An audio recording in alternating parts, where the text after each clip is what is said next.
படியாக நம்மளுடைய music composer Khadija Rahman அவர்கள். ஸோ முன்னாடிலாம் வந்து ஒரு படம் வருது அப்படின்றப்போ மியூசிக் டைரக்டர் யார் அப்படின்னு கேட்டால் ரஹ்மான் சாருடைய ஸ்கூல்ல இருந்து ஒருத்தங்க அப்படின்னா அது ரொம்ப ஒரு பெரிய ஒரு அவார்ட் மாதிரி அவங்களுக்கு ஓகே ஒரு மிகப்பெரிய கிரெடிட் அப்படின்னு சொல்லுவாங்க.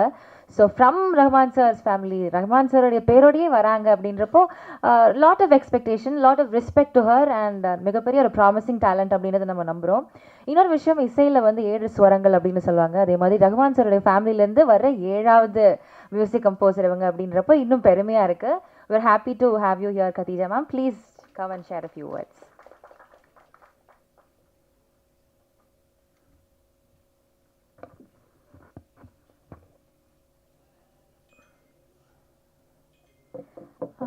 எல்லாருக்கும் வணக்கம்.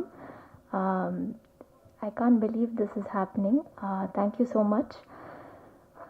மின்மினி பொறுத்த வரைக்கும் ஃபஸ்ட்டு வந்து ஹலிதா மேம் 2022 என்னை வந்து அப்ரோச் பண்ணாங்க. I was not ready and I thought அதுக்குள்ளே படம்லாம் முடிஞ்சு பை தென் படம் ரிலீஸே ஆகிருக்கும்னு நினச்சேன்.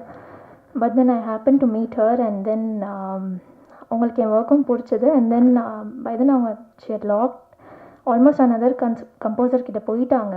பட் அப்புறம் she was confused. I said இல்லை உங்கள் படத்துக்கு எது பெட்டரோ பண்ணுங்க அப்படின்னு.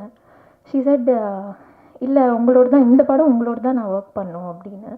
8 மாதம் எனக்கு ரொம்ப ஸ்மூத்தாக போச்சு. I will not agree that she is difficult to work with because she moulded me completely. Like ஒரு சைல்டு வந்து ஒரு அடல்ட்ஹுட் போகிற வரைக்கும் எனக்கு அது மாதிரி மோல்ட் பண்ணாங்க. அவங்க ப்ராமிஸும் பண்ணாங்க, நீங்கள் படத்தில் இருக்கேன்னு மட்டும் சொல்லுங்கள், நான் வந்து உங்களுக்கு சப்போர்ட் பண்ணுறேன் அப்படின்னு சொன்னாங்க. ஐ ஃபீல் எனக்கு வந்து I'm very piggy, very clear about what I want. So அவங்க ரொம்ப ரொம்ப கிளியராக இருந்தது வந்து எனக்கு ரொம்ப ஈஸியாக போச்சு. ஃபஸ்ட்டு வந்து ட்ரெய்லர் கட்டு தான் கொடுத்தாங்க. அப்போயே டிசைட் பண்ணிட்டேன் மேபி பண்ண முடியாதுன்னு சொல்லிவிட்டு I told my husband I think it's better. ஃபஸ்ட்டே ட்ரெய்லர் கொடுத்தோன்னே நான் ரொம்ப பயந்துட்டேன். ஹீ செட் தயவு செஞ்சு விட்டுறாத please, just wait for some time. I told no already அவங்க they're running behind schedule, better I tell her please ஒரு 1 week 2 weeks வெயிட் பண்ணு அப்படின்னு சொல்லி ஹீ டோல். அண்ட் தென் ஸ்டூடியோவில் இருக்கிற என்னோடய ஃப்ரெண்ட்ஸ் எல்லாம் வந்து சொன்னாங்க we are all there to support you, don't worry, நீ எடுத்து பண்ணு அப்படின்னு சொன்னாங்க. ஸோ பை காட்ஸ் கிரேஸ் எடுத்துட்டேன். அதுக்கப்புறம் அந்த 8 months வந்து எனக்கு நான் சொல்லிட்டேன் எனக்கு டைம் எடுக்கும், நான் டைம் எடுத்தே பண்ணுறேன், ஒழுங்காக பண்ணணும் அப்படின்னு. மேம் அதுக்கும் டைம் கொடுத்தாங்க. கரெக்டாக டெட்லைன்லாம் நான் வந்து ஃபாலோ பண்ணுவேன். ஏதாவதுன்னா நான் கம்யூனிகேட் பண்ணுறதுல ஐம் குட். பட் 8 மாதம் அவங்கள படுத்தி எடுத்துட்டேன். எந்த விஷயத்துலனா எப்படி என்ன நம்புறீங்க, என்கிட்ட அப்படி என்ன பார்த்தீங்க அப்படின்னு சொல்லி அவங்கள படுத்தி எடுத்துட்டேன். அது வந்து அது இம்போஸ்டர் சிண்ட்ரோம் நான் டீல் பண்ணிகிட்டு இருந்தேன். And then somehow background score முடிஞ்சிருச்சு. சாங்ஸ் வரப்போ திரும்ப மைண்ட் பிளாக்கு, ட்ரெண்டு, இது ஃபாலோ பண்ணுமா அது ஃபாலோ பண்ணுமா, ஸோ மெனி திங்ஸ் இருந்துச்சு. பட் தென் மேம் சொன்னாங்க உங்களுக்கு என்ன ஹார்ட்லேருந்து வருதோ நீங்கள் பண்ணுங்கள், that's how the film is அப்படின்னாங்க. ஸோ அங்கேயும் she was supportive. Tunes lock ஆகிடும், ஏன் லாக் பண்ணீங்க, எப்படி லாக் பண்ணுறீங்க, நிஜமாகவே பிடிச்சிருக்கா. ஸோ இந்த மாதிரி ஸ்ட்ரகிள்ஸ்லாம் எனக்கு இருந்துச்சு. சம்ஹவ் எனக்கு வந்து எனக்கு ஒரு அமேசிங் டீம் கிடச்சாங்க. So I would like to start with என் ஹஸ்பண்ட், என் சிஸ்டர் ரஹிமா வந்திருக்காங்க அங்கே. ஸோ அவங்கக்கிட்ட தான் என் ஹஸ்பண்ட் ரியாஸ் அவங்க இருக்கார். ஹீ டசன்ட் லைக் ரொம்ப ஸ்பாட்லைட், ஸோ அங்கே ஒழிஞ்சிட்ருக்காரு. பட் என்னென்னா வந்து எல்லா ஸ்க்ராச்சும் அவங்கக்கிட்ட காமிச்சிட்டே இருப்பேன், எப்படி அப்ரூவ் பண்ணுறாங்க, உங்களுக்குலாம் பிடிச்சிருக்கா, நல்லா தான் இருக்கே இவ்வளோ யோசிக்கிறேன் அப்படின்னு சொல்லி நிறைய விஷயம் நடந்துச்சு. So till the end like எல்லாமே காமிச்சிட்டே இருப்பேன். ஐ டோல் மூஞ்சிட்டே சொல்லிவிடுங்க ஏதாவதுன்னா just tell me. But you know அதுக்கப்புறம் என் பிரதர் குமரனும் இருக்கார், அவரும் ஒரு composer. So people were supportive. I would like to start from my core team who are so supportive. Srikanth Krishna, he is not here, he is also a composer and music supervisor. Main pillar of strength வந்து எனக்கு in person இருந்தது மாரி சக்தி, அங்கே உட்காந்துருக்காரு, please stand up. அவரும் ஒரு composer, நிறைய ஹிந்தி சாங்ஸ்லாம் பண்ணிகிட்ருக்காரு. அதுக்கப்புறம் வந்து Aravind கிரெசண்டோ, he is there, please get up, sorry it's like a teacher student. Then Satish is there, he is a project manager, he has helped me a lot. அதுக்கப்புறம் வந்து Suryansh, even more than a singer, he was also supervising the whole score. Please sir, you can sit, they know you. So this is his first, he's getting introduced, his first Tamil film la he sung other songs also, Indiyum பண்ணிருக்காரு. And so Prashant, I missing Prashant here. Suresh, Karthik அவங்கெல்லாம் தான் எனக்கு push பண்ணாங்க. அதுக்கப்புறம் வந்து வேறு யார் விட்டுட்டேன். அதுக்கப்புறம் நான் அதுக்கப்புறம் வந்து Jerry has been very supportive. So இவங்கெல்லாம் தான் கோர் டீம். அப்புறம் ஏஎம் ஸ்டுடியோவில் தான் மிக்ஸ் நடந்துச்சு. ஸோ கிருஷ்ணன் இங்கே இருக்கார், is a very famous and has worked on many films. அதுக்கப்புறம் அரவிந்த் இருக்கார் அண்ட் சிவா சார் மெயினாக எனக்கு வந்திருக்காரான்னு தெரியல, மிஸ்ஸிங் ஹிம். ஸோ கம்ப்ளீட்டாக பயங்கரமாக மிக்ஸ் பண்ணியிருக்காங்க. ஹலிதா மேம்க்கும் she was really comfortable working. And I think team இல்லைன்னா இது மாதிரி இவ்வளோ பெரிய ஃபிலிம் வந்து you cannot do it. they were there. I was going through a lot of என்ன சொல்கிறது, ஜூனில் வந்து என்ன ஆச்சுன்னா இது அனௌன்ஸ்மெண்ட் பண்ணாங்க, நான் தான் கம்போஸராக வரேன் அப்படின்னு. அப்போ ட்வீட்லாம் வந்துச்சு இது மாதிரி வந்து ஏன் இவங்களை சூஸ் பண்ணீங்க, there are so many talented people, அவங்களுக்கு ஏன் ஆப்பர்ச்சுனிட்டி வரல. ஸோ எனக்கு அது ரொம்ப டிஸ்டர்ப் ஆச்சு. தென் ஐ தாட் நம்ம டைரக்டருக்கு நம்ம பெருமை சேர்த்து கொடுக்கணும், ஏன்னா அவங்க வந்து இவ்வளோ ட்ரஸ்ட் பண்ணியிருக்காங்க. So I thought I put my efforts into work. And அந்த டைமில் ஷீ செட் ஆல்பம் ரெடி பண்ணுங்கன்னு ஒன்று. ஐயோ already I'm like doubting myself, இதில் வந்து ஆல்பம் எப்படி இது பண்ணுறது அப்படின்னு சொல்லிட்டு. ஸோ அது ஒரு ப்ராசஸ் போச்சு. அண்ட் ஸோ அல்டிமேட்லி ஆல்பமும் முடிஞ்சிருச்சு. And I thank the singers. Sakthi Sri இருப்பிடம் வந்து எனக்கு சக்தி ஸ்ரீ இல்லாமல் I can not imagine anybody else. அவங்கள மிஸ் பண்ணுறேன், அவங்க யூஎஸில் இருக்காங்க. அண்ட் சிரிஷா 2 பாட்டு பாடியிருக்காங்க, ஒன்று என்னோட ஒரு பாட்டு பாடியிருக்காங்க. அண்ட் தென் சார்த்தக் கல்யாணி அவரையும் இது பண்ணுறேன். Suryansh has done a great job. Although Tamil is not his he's north Indian. He has really அந்த கொடைஞ்சு எடுத்துட்டாங்க ஹலிதா மேம் அவரை. கரெக்டாக அந்த ப்ரொனவுன்சியேஷன் வரணும்னு நானும் விடல. So he has done a great job with. உங்களுக்கு ஒரு நார்த் இண்டியன் பாடுற மாதிரியே ஃபீல் ஆகாது. So and thank you Think Music, thank you so much for supporting. I have huge respect because you bring in new talents and you support them. And I thank my thank you Manoj sir. நான் first time உங்களை பார்க்குறேன். I have never met you in person. Thank you so much. Brilliant-ஆக இருக்குது sir, camera work எல்லாம் brilliant-ஆக இருக்குது.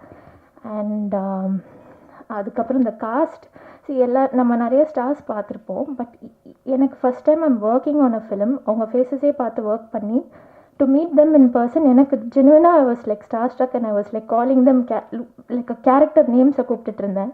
That much I got attached. And I would keep telling Halitha ma'am எப்போ meet பண்ண போகிறோம் அப்படி. I didn't imagine I would feel like star struck. And I felt like I know them through the film. So on the feeling, I don't know, it's the first time I'm experiencing this. Maybe that's why I'm reacting like this. But they have done a great job. I feel like they have lived the character. எனக்கு வந்து it was too much for me while working on this emotionally. அவங்க அதை எப்படி they must have gone through a lot for sure working on it. Definitely it's not a feel good film. ஏன் எல்லாரும் அதை சொல்கிறீங்கன்னு தெரியல. சும்மா வந்து இவங்க வந்து டிசீவ் பண்ணுறாங்க, 2 பைக்கர்ஸ் இருக்காங்க அப்படின்னு சொல்லி அதை வச்சு டிசீவ் பண்ணி நீங்கள்லாம் லவ் ஸ்டோரின்னு நினைக்கணும்னு பண்ணிட்டுருக்காங்க. பட் அது வந்து ட்ரூத் கிடையாது. இது unfortunately how to break the secret. And அதுக்கப்புறம் I would like to thank my parents and my brother Ameen. He's little shy, வெளில தான் இருக்கார். ஸோ இட்ஸ் ஓகே, லைக் அவருக்கும் லேட்டாக வந்துட்டார். So he might be little embarrassed. Thank you so much everyone, my in laws and all my friends. My friend Sterlin is also there to show her support. And Sathish, you stood right.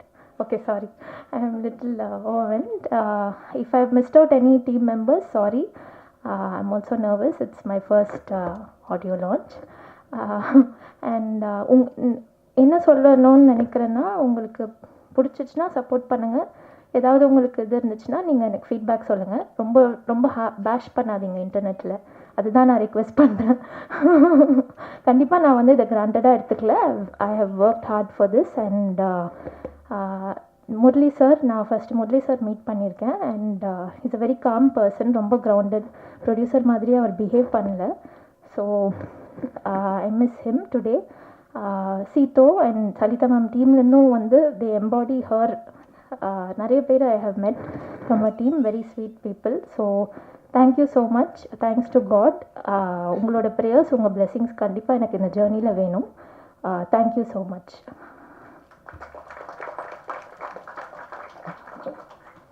Thank you so much ma'am. So அடுத்தபடியாக நம்மளுடைய இயக்குனர் Halitha Shami ma'am.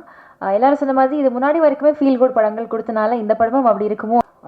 ஒரு சின்ன challenge, technically பெரிய challenge எனக்கு. ஏன்னா அது ஒரு டிஜிட்டல் வந்த டைம். அப்போ இருக்கிற கேமராஸ் வந்து இப்போ இன்றைக்கி இருக்கிற ஸ்டாண்டர்ட் கேமராஸை விட கொஞ்சம் அப்கிரேட் ஆகாத டைம். ஸோ அப்போ ஷூட் பண்ணிவிட்டு அதை அந்த ஃபுட்டேஜை ப்ரிசர்வ் பண்ணுறது, அதுக்கப்புறம் இந்த டிசிஷன் எடுக்கிறதுக்கும் போது அவங்க பூரசம் பிபி பண்ணி முடிச்சுட்டு வந்த படம் சில்லு கருப்பட்டின்ற படம் அவங்க பண்ணல.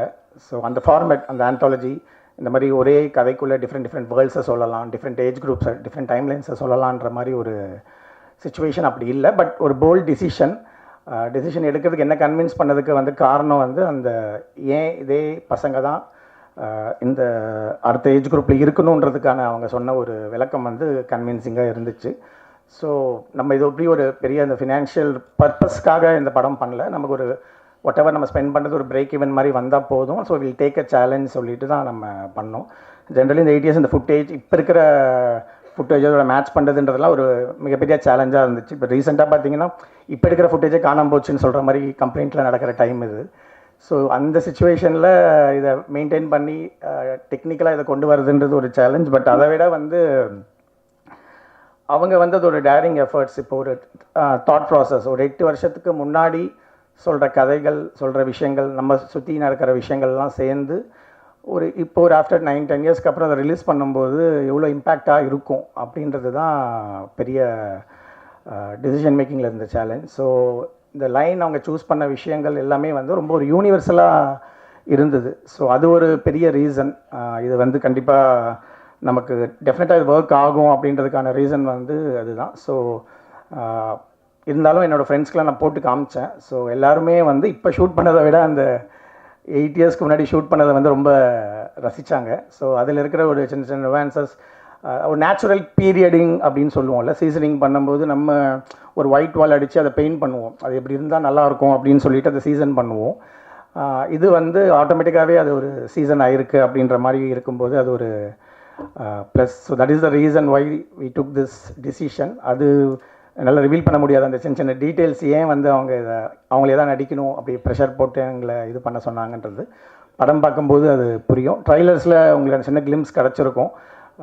பேரலெல்லாம் அந்த குட்டி பசங்க ப்ளஸ் அந்த ஸ்கூல் லைஃப், அந்த போர்டிங் ஸ்கூல் லைஃப், இவங்களோட பைக் ட்ரிப் அதை இன்டர்கட் பண்ணி போட்டிருப்பாங்க. படத்தில் வந்து லீனியர் ஸ்க்ரீன் ப்ளேவாக தான் வரும். ஃபர்ஸ்ட் ஆஃப் நீங்கள் முடியும் போது வேறு ஒரு வேர்ல்டு, சில்லுக்கருப்பட்டியில் எப்படி ஒரு 4 world, okay, 4 age group, 4 world, ஒரே தீம் அப்படின்ற மாதிரி இதில் 2 வேர்ல்டு தீம். அஃப்கோர்ஸ் ஒரே ஒரு தீம் தான், சர்வைவர்ஸ் கில்ட்ன்றது தான் இந்த தீம். அந்த தீம் செலக்ட் பண்ணுறதுக்கு ரீசன் வந்து நான் நிறைய ரிசர்ச் பண்ணி பார்த்ததில் தமிழ் சினிமாலேயோ எந்த சினிமாலேயுமே ஒரு முழுக்க இந்த தீமை பேஸ் பண்ணி ஒரு ஃபுல் லென்த் ஃபீச்சர் ஃபிலிம் வந்ததில்லை. So that is another confident point. Okay, புதுசாக ஒரு பாயிண்ட், இது யாரும் சொல்லலை இது வரைக்கும். இதில் நீங்கள் ஒரு எக்ஸ்பெரிமெண்ட் பண்ணுறீங்க, இதுக்கான ஒரு சுச்சுவேஷன்ஸ்லாம் க்ரியேட் பண்ணியிருக்குன்ற போது ஸோ ஒரு அந்த டிசிஷன் எடுத்ததுக்கான மெயின் ரீசன் அதுதான். நெக்ஸ்ட்டு வந்து அஃப்கோர்ஸ் இந்த மாதிரி ஒரு படம் எடுத்துகிட்டு நம்ம தியேட்டருக்கு கொண்டு போகணுமா, ஓடிடி, இப்போ இருக்கிற ப்ரெஷர், நிறைய பேரை நாங்கள் மீட் பண்ணோம். ஒரு கமர்ஷியல் கட் மாதிரி ஒரு 3-4 minutes எடுத்துகிட்டு போய் நிறைய பேர்கிட்ட எல்லாம் காமிக்கும்போது டிஃபால்ட்டாகவே எல்லாருமே இதெல்லாம் ஃபீல் குட் ஃபிலிம், தியேட்டருக்கெலாம் வரமாட்டாங்க, நீங்கள் வந்து ஸ்ட்ரைட்டாக ஓடிடிக்கு போயிடுங்க அப்படின்ற மாதிரி ப்ரெஷர்லாம் வந்துச்சு. நானுமே நமக்கு அட்லீஸ்ட் நம்ம எப்பயுமே இந்த ஃபீல்டில் தான் இருப்போம். இந்த சைடில், இந்த வியாபாரம் சைட்லேயோ இந்த ப்ரமோஷன் சைட்லேயோ நமக்கு அவ்வளோ நாலேஜ் இல்லாதனால நானும் ஒரு மாதிரி அந்த நம்பி அந்த ட்ராவல் பண்ண ஆரம்பித்தேன். ஒரு ஜான்வரி எண்டில் எனக்கு காப்பி கொடுத்தாங்க. ஒரு 2 months அந்த மாதிரி, ஒரு 3 months அந்த மாதிரி எஃபர்ட்ஸ்லாம் போட்டு ட்ரை பண்ணிக்கிட்டு இருந்தோம். டைரெக்டாக ஓடிடிக்கு கொடுக்கறதுக்கான முயற்சி என்ன பண்ணலாம் அப்படின்னு. அப்போது நான் நம்பினது தான். ஏன்னா பிகாஸ் இன்றைக்கி தெரியும், கமர்ஷியல் படத்தில் இன்றைக்கி வயலன்ஸ் இல்லாமல் யாரும் படமே பார்க்கறதில்ல. 100 பேரை ஒரு படத்தில் 100 பேரை வெட்டினோன்னா அடுத்தது வந்து ஒரு 500 பேரை வெட்டினா அந்த படம் நல்லாயிருக்கும். யாருக்கு எவ்வளோ பட்ஜெட் இருக்கோ அவ்வளோ பேரை வெட்டி கொன்று அப்படி தான் நானுமே இப்போ சினிமாகிராஃபி பண்ணிக்கிட்டு இருக்கேன். ஸோ இன்றைக்கி அதுதான் ட்ரெண்டாக இல்லாட்டி என்ன அப்படின்னு பார்க்கும்போது அந்த பயம் எனக்கும் இருந்துச்சு. ஸோ ஒரு படம் ரீசெண்டாக எல்லாருக்கும் தெரிஞ்சிருக்கும், மஞ்சுமல் பாய்ஸ்ன்னு சொல்லி. அந்த படம் வந்து எனக்கு திருப்பியும் ஒரு நம்பிக்கை கொடுத்துச்சு. இல்லை மற்ற அவங்க லாங்குவேஜை விட இங்கே தமிழ் ஆடியன்ஸ் வந்து என்றைக்குமே இந்த மாதிரி படத்தை சப்போர்ட் பண்ணுவாங்கன்னு தெரிஞ்ச விஷயந்தான். அதை திருப்பி ஒன் டைம் ப்ரூவ் பண்ணியிருக்காங்க. மோர் கலெக்ஷன்லாம் கொடுத்து அந்த படத்துலையுமே கிட்டத்தட்ட எங்கள் கதைக்கு தகுந்த மாதிரி ஒரு எமோஷன் தான். அதில் ஹீரோயின்ஸோ கமர்ஷியல் ஆஸ்பெக்ட்ஸோ எதுவுமே கிடையாது. தின் லைன், ஒரு லைனை நம்பி அவங்க அழகாக மேக்கிங்கும் கிராஃப்டிங்கும் நம்பி ஒரு படம் எடுத்தாங்க. ஸோ எனக்கு ஒரு நம்பிக்கை வந்துச்சு. ஸோ அன்னிலேருந்து இந்த ஓடிடி விட்டுட்டு நம்ம தியேட்டர்ஸ்க்கு இதை தைரியமாக கொண்டு வரலாம் அப்படின்ற ஒரு டிசிஷன் எடுத்தோம். திருப்பி எல்லாருமே சொல்லுவாங்க ஃபேஷன் இஸ் அ சர்க்கிள் அப்படின்னு சொல்லுவாங்க. ஸோ என்றைக்குமே வந்து ஃபேஷன் ரிப்பீட் ஆகிட்டே இருக்கும். எவ்ரி ஒரு 20-30 இயர்ஸ்க்கு அப்புறம் ஒரு ரவுண்டு வந்துக்கிட்டே இருக்கும் அப்படின்னு சொல்லுவாங்க. நான் ஈரம் பண்ணும்போது அதை நான் ஃபீல் பண்ணேன். ஒரு 20 இயர்ஸாக எந்த பேய் படமும் வரல. ஃபஸ்ட் டைம் நாங்கள் ஈரம் பண்ணும்போது அது ஒரு பெரிய ட்ரெண்ட் செட்டர் ஆகி அன்னிலேருந்து நிறைய பேய் படங்கள்லாம் எடுக்க ஆரம்பித்தாங்க. திருப்பி அந்த செட் இப்போ முடிஞ்சு போச்சு. இப்போ ஃபுல்லாகவே ஆக்ஷன் வயலன்ஸ்னு போயிட்டுருக்கோம். நான் மேபி அந்த ஆக்ஷன் வயலன்ஸோட எண்டு ஃபேஸில் இருக்கும்னு நான் எதிர்பார்க்குறேன். பிகாஸ் இப்போ ரீசெண்டாக வந்த ஃபீல் குட் ஃபிலிம்ஸ்லாம் மற்ற லாங்குவேஜஸ் வர தமிழில் திருப்பியுமே ரொம்ப சப்போர்ட்டிவாக பார்க்கறதுனால ஐ திங்க் அதுக்கான ஒரு ட்ரெண்ட் போய் ஒரு 80s 90s நமக்கு பிடிச்ச ஒரு பாலச்சந்தர் சாரோட ஸ்டைலில் படங்கள் அண்ட் ஃபாசில் சார் படங்கள், மகேந்திரன் சார் மாதிரி படங்கள்லாம் வந்து திருப்பி அந்த பொறுமையாக ஸ்பேஸிங்கில் படம் எடுத்தாலுமே பார்ப்பாங்கன்ற நம்பிக்கை. ஸோ திருப்பி ஏன் அந்த 80s 90s சொல்கிறேன்னா, அலிதாவன் அந்த மாதிரி ஒரு ஜோனில் தான் பார்க்குறேன். ஸோ அவங்க வந்து ஒரு 2 பேரை இங்கே இன்ட்ரடியூஸ் பண்ணுறாங்க. எப்படி நம்ம பாலச்சந்தர் சார் ஒரு ரஜினிகாந்த் சார் இன்ட்ரடியூஸ் பண்ணுற மாதிரி கௌரவ் காலே எங்களை பொறுத்த வரைக்கும் அவர் தான் ஃப்யூச்சர் ரஜினிகாந்த் சொல்லுவான். இஸ் அ வெரி எனர்ஜெட்டிக் கை. அந்த ஸ்கின் டோன் எங்களுக்கு ரொம்ப பிடிக்கும். பூர் சமீபிலேருந்து அந்த பையனை நாங்கள் ஃபாலோ பண்ணிக்கிட்டு இருக்கோம். அண்ட் பிரவீன் கிஷோர் அவர் வந்து ஒரு கமல்ஹாசன் சார் தான். ஏன்னா it's very sensible the way takes the scene. நான் வந்து இந்த லியோவில் அந்த ஒரு சீனை பார்த்து நான் சொல்லியிருந்தேன் இன்டர்வியூஸில், விஜய் சாரை பார்த்து அந்த ஆன் கேமராவில் அழுதுன்னு சொல்லி. அதுக்கப்புறம் பிரவீனோட பர்ஃபார்மன்ஸ் நீங்கள் கிளைமேக்ஸில் வந்து கண்டிப்பாக அழுகலைன்னா நான் பேரை மாற்றிக்கணும், அந்தளவுக்கு ஒரு பர்ஃபார்மன்ஸ் கொடுத்துருக்காங்க. எஸ்தர், ஸ்வீட் ஆர்ட், நம்ம நதியா மேம் 80s 90s எப்படி இருப்பாங்களோ அந்த மாதிரி ஒரு நெக்ஸ்ட்டு நம்ம லைக் யார் வேணால் சொந்தம் கொண்டாடுற ஒரு கேரக்டர் மாதிரி பண்ணியிருப்பாங்க. பியூட்டிஃபுல் பர்ஃபார்மர், நம்ம சொல்லவே வேணாம். அவங்க சின்ன வயசுலேருந்து திருஷ்யம் படம்லாம் நீங்கள் பார்த்துருப்பீங்க. அவ்வளோ அழகாக பர்ஃபார்ம் பண்ணியிருப்பாங்க பெரிய பெரிய ஸ்டார்ஸோட. ஸோ ரொம்ப நைஸ் கோஆப்ரேஷன். எனக்கு ஆக்சுவலி எஸ்தர் மேலே அவங்க ஃபேமிலி எல்லாருமே ஒரு பயங்கரமான சினிமா லவர். ஸோ அவங்க கண்டிப்பாக பெரிய ஆளானாலுமே சினிமாவில் தான் இருப்பாங்க எனக்கு டவுட்டு. எனக்கு பிரவீன் மேலே தான் டவுட்டு. அவன் எப்படி வளருவான், எப்படி ரொம்ப சில பசங்க வந்து சின்ன வயசில் க்யூட்டாக இருப்பாங்க, வளரும்போது ரொம்ப டிஸ்டார்ட் ஆகி வேறு மாதிரி ஆகிடுவாங்க. But is grown to an handsome, நீங்கள் படத்தில் வர டைலாக் மாதிரி தான் ஹேண்ட்ஸம் யங் மேன். ஸோ இது ஒரு so I think we are going back to that 80s and 90s. அதுக்கான ஒரு ஃபஸ்ட்டு முயற்சி அந்த படம் இருக்குன்னு நினைக்கிறேன். நெக்ஸ்ட்டு வந்து முரளி கிருஷ்ணன் அப்படின்னு இருக்காரு. அவர் வந்து யாருன்னா, நம்ம ஜென்ரலாக இந்த ஃபாரின் கோஆர்டினேட்டர்னு சொல்லுவாங்க, line producer for foreign films. என் கூட வந்து துருவ நட்சத்திரம், பீஸ்ட், இந்த ராதேஷாம் இந்த மாதிரி படத்துக்கெலாம் வந்து இந்த ஜார்ஜியாலாம் கூட்டிகிட்டு போய் வெரி சென்சிபிள், அதாவது ஒரு ஐடி ஃபீல்டு விட்டுட்டு இந்த சினிமா பேஷனாக வந்து இந்த மாதிரி ஒரு பிஸ்னஸ் பண்ணிக்கிட்டே இருந்தார். எனக்கு இந்த படத்துக்கு வந்து லடாக் போகணும் அப்படின்னும்போது it's more expensive then going Switzerland. ஏன்னா ஃப்ரீக்வன்சி ஆஃப் ஃப்ளைட்ஸ்லாம் வந்து ரொம்ப கம்மி. அண்ட் ஒரு மே, ஜூன், ஜூலை இந்த ஒரு 3 மாதத்தில் மட்டும்தான் அங்கே பெர்மிஷனே கொடுப்பாங்க இந்த மாதிரி ஷூட்டிங் இந்த மாதிரி விஷயங்களுக்கெல்லாம். ஸோ ரொம்ப எக்ஸ்பென்சிவ். அங்கே வந்து அக்காமடேஷன் ரொம்ப கம்மி. ஆனால் ஒரே டைம் அவ்வளோ டூரிஸ்ட் வந்துடுவாங்க. எல்லாமே ஒரு 200 கிலோமீட்டர்ஸ் இருக்கும் ஒரு டெஸ்டினேஷன் பாயிண்ட். நீங்கள் படத்தில் பார்த்தீங்கன்னா ஒரு மவுண்டன்ஸ் தான், பட் டிஃப்ரெண்ட் ஷேட்ஸில் இருக்கும். ஸோ இது ஒரு பெரிய ப்ராசஸாக இருந்துச்சு. ஸோ எனக்கு இந்த ட்ராவல்ஸ் அந்த மாதிரி ஒரு எக்ஸ்பீரியன்ஸ் இருக்கிற அவரே நானும் எனக்கு ப்ரொடியூஸ் பண்ணுறதுல இன்ட்ரெஸ்ட் இருக்குது சார்னு சொல்லும்போது அவரையுமே நான் பார்ட்னர்ஸாக எடுத்துக்கிட்டு அந்த டோட்டல் அட்மினிஸ்ட்ரேஷன் எனக்கு நல்லா பண்ணி கொடுத்தாரு. இன்றைக்கி வந்து இந்த விடியாமுயற்சி ஃபிலிம் அங்கே பக்குவில் இருக்கார், அவர் இன்றைக்கி வரல. So I need to thank Murali for supporting me to handling every thing and investing இந்த மணி. எங்களை மாதிரி ட்ரெஸ் பண்ணி பண்ணது.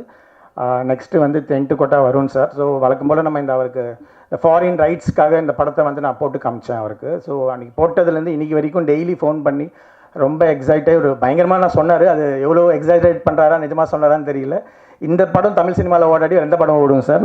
எனக்கு இது வந்து நாட் ஓன்லி இன் யூஎஸ் எனக்கு நான் அந்த டைமில் ரெட் ஜெயிண்ட்டுக்கு நெக்ஸ்ட் நான் படம் பண்ணிக்கிட்டு இருக்கேன். ஸோ நான் அவங்க மூலிமா தமிழில் ரிலீஸ் பண்ணலான்ற மாதிரி பிளானில் இருக்கேன் சார் சொன்னேன். நீங்கள் பண்ணல, அவங்களுக்கு இன்னும் கன்ஃபார்ம் பண்ணலன்னா சொல்லுங்கள், நானே ரிலீஸ் பண்ணுறேன் சார். எனக்கு ரொம்ப பிடிச்சிருக்கு, எனக்கு ஒரு சர்க்கிள் இருக்குது, நான் எங்கள் டீம்லாம் இருக்காங்க, உங்களுக்கு நல்லா ப்ரமோட்லாம் பண்ணுறேன்னு சொல்லி அவரே ஆன்போர்டு வந்தார். Varun sir thanks. அவருமே இங்கே யூஎஸில் சில விஷயங்களில் பிஸியாக இருக்கார். So next Khadija ma'am. So அவங்கள பற்றி நீங்கள் அந்த கான்டெக்ட்ஸில் வந்து நீங்கள் நினச்சிக்கலாம் ரஹ்மான் சாரோட இதுன்னு. என்னை பொறுத்த வரைக்கும் இந்த படத்தோட ஆர்ஆர் போட்டுட்டு ஒரு இளையராஜா சாரோட ஃபீல் வந்து இந்த படத்தில் அப்படியே கொடுத்துருக்காங்க. பேக்ரவுண்ட் ஸ்கோர் தான் இந்த படம். ஏன்னா நாங்கள் சாங்ஸ் எடுத்துகிட்டு போய் ஷூட் பண்ணல. ஸோ படத்தை எடுத்து முடிச்சுட்டு தான் நாங்கள் அவங்கள அப்ரோச் பண்ணோம். அலிதா வந்து நீங்கள் அனிருத் சார்கிட்ட ரஹ்மான் சார்கிட்ட ஒர்க் பண்ணியிருக்கீங்க, நீங்கள் அவங்கள அப்ரோச் பண்ணி கொடுங்க, இந்த படம் அவங்களுக்கு பிடிக்கும், நம்ம சாங்ஸ் கேட்கல பேக்ரவுண்ட் ஸ்கோர் தானே அப்படின்னு சொல்லி கேட்டாங்க. வழக்கம் போல் அவங்களுக்கு மெயிலெலாம் பண்ணி ட்ரை பண்ணும்போது ஃபஸ்ட்டே நம்ம ரொம்ப லேட்டாக எடுத்துருக்கோம். இப்போ அவங்கள நான் ஃபாலோ பண்ணி அவங்களோட பிஸி ஷெட்யூலை நம்ம படத்தை ஃபிட் பண்ணி இது இன்னும் ஒரு 1 year தள்ளி போயிடும் அப்படின்ற மாதிரி ஒரு டிசிஷன். அப்போ வந்து அலிதா வந்து அவங்கள மீட் பண்ணி பண்ணுறதா பேசி இது made a very good job. நான் ஏன் திருப்பி அவர் இளையராஜா சாரி மாதிரி சொன்னேன்னா, மோர் தென் எலக்ட்ரானிக் மியூசிக்லாம் இல்லாமல் she did lot of live music. அது வந்து ரொம்ப கேட்குறதுக்கே நல்லா இருந்தது. அவங்க ரொம்ப பர்டிகுலராக அந்த புத்தபெஸ்ட் ஆர்கெஸ்ட்ரா வேணும்னு கேட்டிருந்தாங்க. ஸோ நிறைய விஷயங்கள் அதுக்கப்புறம் நாங்கள் கொடுத்த சேலரியை விட அவங்களே கொஞ்சம் இன்வெஸ்ட் பண்ணி நிறையா போட்டிருக்காங்க. நீங்களும் ஒன் ஆஃப் த ப்ரொடியூசர்னு போடணும் உங்களையும். So it's very kind of you. And திருப்பி அதே மாதிரி அந்த பழைய ஃப்ளேவருக்குள்ளே பழைய சவுண்டிங் அந்த மாதிரி மியூசிக் வித் லேட்டஸ்ட் எமோஷன்ஸ், அந்த எமோஷன்ஸ்குள்ளே ஃபிட் பண்ணி ரொம்ப பியூட்டிஃபுல்லாக போட்டிருக்காங்க. லாஸ்ட்டாக அலிதா நான் ஒர்க் பண்ணதே மோஸ்ட் டஃபஸ்ட் டைரக்டர். யார் பேச்சையும் கேட்க மாட்டாங்க. டஃபஸ்ட்னால் எந்த அளவுக்குன்னா, இப்போ சப்போஸ் நம்ம ஒரு பெரிய டேரக்டர்ஸ் நம்ம ஒர்க் பண்ணுறோன்னா they will expect some contribution from cinematographer. Okay, சில விஷயங்களாவது நம்ம ஜோனுக்கு விடுவாங்க. இதெல்லாம் எதிர்பார்க்குறோம் சார், இதெல்லாம் நீங்கள் ஃபாலோ பண்ணிக்கோங்க, அட்லீஸ்ட் காஸ்டியூம்ஸ் நீங்கள் பார்த்துக்கோங்க, லொக்கேஷன்ஸ் நீங்கள் பார்த்துக்கோங்கன்னு சொல்லிட்டு. ரெண்டாவது நம்ம ஏதாவது கதையில் ஏதாவது சஜஷன் சொன்னால் கூட ரொம்ப வெல்கமிங்காக எடுத்துப்பாங்க. இவங்ககிட்ட எதுவுமே நடக்காது. எனக்கு போர் சம் பீப்பிள் நான் சண்டை போட்டுக்கிட்டே தான் இருக்கேன். சண்டை போட்டுப்பா இப்போ இவங்களோட வேலையே பண்ணக்கூடாதுன்ற மாதிரி ஒரு ஸ்டேஜுக்கு போயிடுவேன். நமக்கு எந்த இம்பார்ட்டன்ஸுமே கொடுக்க மாட்டேன்றாங்கன்னு. பட் திருப்பி அவங்க கவலையே படாமல் திருப்பி வந்து ஏதாவது ஒரு புது கதையை சொல்லி என்னை இம்ப்ரெஸ் பண்ணி திருப்பி உள்ளே இழுத்துக்கிட்டே இருப்பாங்க. ஃபார் எக்ஸாம்பிள் இந்த சில்லுகாட்டில் இந்த டர்ட்டில்ஸ்னு பண்ணதாகட்டும், அவங்க கூட அந்த ட்ராவல்ன்றது எப்பயுமே இருக்கும். பட் இப்பயுமே இந்த படத்துக்குமே நிறையா சண்டைலாம் நடந்தது. இது நம்ம டைம் ஆகிட்டுருக்கு, எப்படி டிசைட் பண்ண, நடுவில் கோவிட் வந்துச்சு இந்த மாதிரி. So she went there. அங்கே ஃபுல்லாகவே இப்போ நான் சொன்ன வந்து நாங்கள் மேலே ஷூட்டிங் பிளான் பண்ணி மேலே ஆரம்பிச்சுக்க ட்ரை பண்ணோம். இவங்க வந்து ஆஃப் சீசன், அதாவது மார்ச் ஏப்ரலில் அங்கே இருக்கவே முடியாது, அவ்வளோ கோல்டு கண்டிஷன்ஸ். ஸோ 2 மாதம் அவங்க தனியாக போய் இருந்து எல்லா லொக்கேஷன்ஸையுமே வந்து பின் பாயிண்ட்டாக பார்த்து நம்ம ஜஸ்ட் எடுத்துகிட்டு போய் கேமரா வைக்கிறது தான் வேறு. ஸோ இந்த விஷுவல் நல்லா இருக்குது அப்படின்னா இந்த படத்தில் அவங்க தான் ரெஸ்பான்சிபிலிட்டி. படம் வந்ததுக்கு நான் ரெஸ்பான்சிபிலிட்டி. எல்லா விஷுவல்ஸும் அவங்க போய் ஃப்ரேம் பண்ணுறதுலேருந்து எல்லாமே இட் இஸ் வெரி கிளியர். நம்மளை வந்து எதுவுமே பண்ண விட மாட்டாங்க. எனக்கு தெரிஞ்ச எங்கள் எடிட்டர்ஸ்க்குலாம் தெரியல அவங்க எப்படி அவங்களோட ஒர்க் பண்ணாங்கன்னு தெரியல. ஐ don't no Khadija how you handled her. Okay, so this is because it is very clear. அவங்களே ஆர்ட் டைரக்ஷன் பண்ணுவாங்க. இப்போ ஆர்ட் டைரக்டர்னு சொல்லிட்டு நிஜமாகவே ஒரு ஆர்டிஸ்ட் அவர். இந்த படத்தில் வந்து ஆர்டிஸ்ட் ரெலவன்ஸ் இருக்குது. நிஜமாக அந்த வரைஞ்ச விஷயங்கள் தான் அந்த ஆர்டிஸ்ட்னு சொல்லி அவங்க நிஜமாக ஒரு ஆர்ட் டைரக்டரோட போஸ்டிங் கொடுத்துருப்பாங்க. மற்றபடி இந்த சீன் செட்டிங்ஸ்க்கு தேவைப்படுற காஸ்டியூம்ஸ் எதுவாக இருந்தாலுமே ஷீல் டூ ஹர் செல்ஃப்.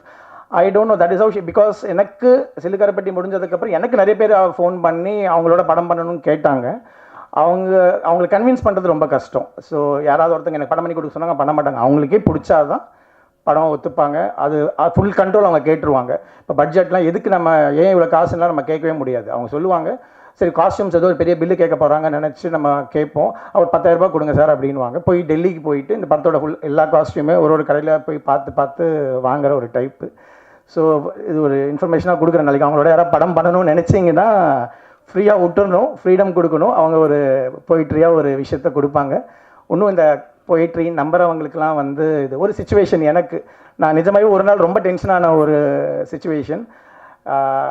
எனக்கு வந்து குழந்த ப்ரெக்னெண்ட்டாக இருக்காங்க ஒய்ஃபு. நான் ஒரு 20 days மார்ஜினை வச்சுக்கிட்டு கிளம்பி போயிட்டேன். ஸோ 20 daysக்கு முன்னாடி நம்ம ரிட்டர்ன் வந்துடுறேன் நான் சொல்லி அவங்க டாக்டர்ஸ் டேட் கொடுப்பாங்களே. ஸோ ஓகே அப்படின்னு சொல்லிட்டு நான் கிளம்பி வந்துட்டேன். ஸோ கரெக்டாக பார்த்தீங்கன்னா அந்த ஒரு 20 நாளுக்கு முன்னாடி அவன் பிறந்துட்டான். என்ன அவசரம்னு தெரியல, பிறந்துட்டான்.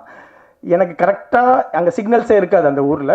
ஒரு ஜோன் இருக்கும், அடுத்த ஒரு 50 kilometers அப்புறம் இன்னொரு டவர் இருக்கும். ஸோ அவன் கிளம்புங்க ஷிஃப்ட் அங்கே போகணும், நெக்ஸ்ட் எங்கே போகணுன்னு கேட்டேன். அப்போ தான் எனக்கு மெசேஜ் வந்தது, இந்த மாதிரி பாய் அப்படின்ற ஒரு மெசேஜ் வந்தது. கிளம்புங்கன்றாங்க. எங்கே போகணுன்னு கேட்டேன். நான் ரொம்ப டென்ஷன் ஆகிட்டேன்னா நம்ம கம்யூனிகேட் என்ன நடந்துச்சுன்னு எனக்கு தெரியல. இல்லை நம்ம அடுத்தது எங்கே லொக்கேஷன் கேட்டு 200 kilometers தள்ளி போகணுன்றாங்க.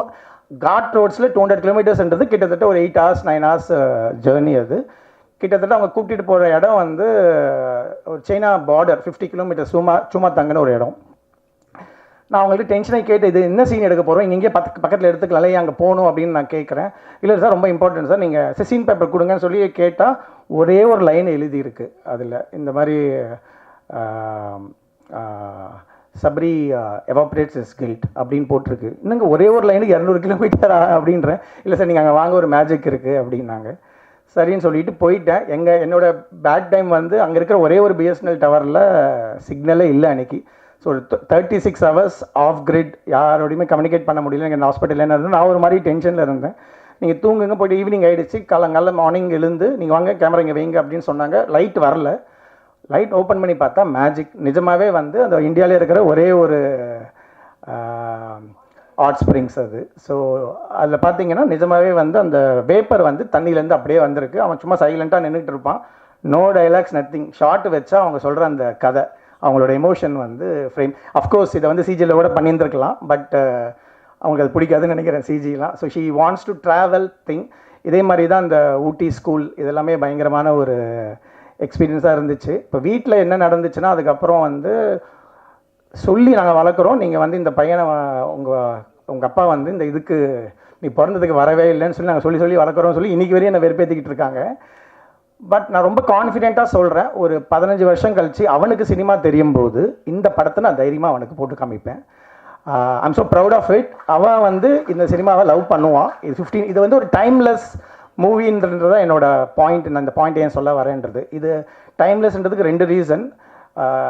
ஒன்று வந்து இந்த படத்தோட ஃபர்ஸ்ட் ஆஃப், இது வந்து ஒரு ஆல்மோஸ்ட் ஒரு போர்டிங் ஸ்கூல். அதுவுமே ஒரு 100-150 வருஷம் ஒரு பிரிட்டிஷ் அந்த டைமில் கட்டின ப்ரீக் ஸ்கூல், அவங்களோட ஸ்கூலில் தான் இதை ஷூட் பண்ணோம். நீங்கள் இன்னும் ஒரு 100 வருஷம் கழிச்சு கூட அந்த ஸ்கூல் அப்படியே தான் இருக்கும். இந்த ஹிமாலயாஸ் நீங்கள் இன்னொரு 100 வருஷம் கழிச்சு கூட எதுவுமே மாறாது. இவங்களோட எமோஷன்ஸுமே, இந்த கதையில் இருக்கிற எமோஷன்ஸுமே இன்னைக்கு முடிஞ்சு நாளைக்கு போகிற மாதிரி ஒரு எமோஷன்ஸ் கிடையாது. இவங்க டைட்டில் தான் அப்படி வச்சுருக்காங்க, மின்மினின்னு. பயங்கரமாக பிரைட்டை அன்றைக்கே அது இறந்துருன்ற மாதிரி ஒரு டைட்டில் வச்சுருக்காங்க. பட் இந்த படத்தோட எமோஷன்ஸ் வந்து என்றைக்குமே சாகாதுன்றது தான் நம்புகிறோம். இந்த நம்பிக்கை எல்லாருக்கும் இந்த படம் முடிஞ்சோடனே வரும், எனக்கு மெசேஜ் எல்லாம் பண்ணுவீங்க அப்படின்றது தான். நான் ஒரு புக்கில் படித்தது தான். First of all natural light sources அப்படின்னு சொல்லிட்டு இந்த சினிமாட்டோகிராஃபி புக்கில் போட்டிருப்பாங்க.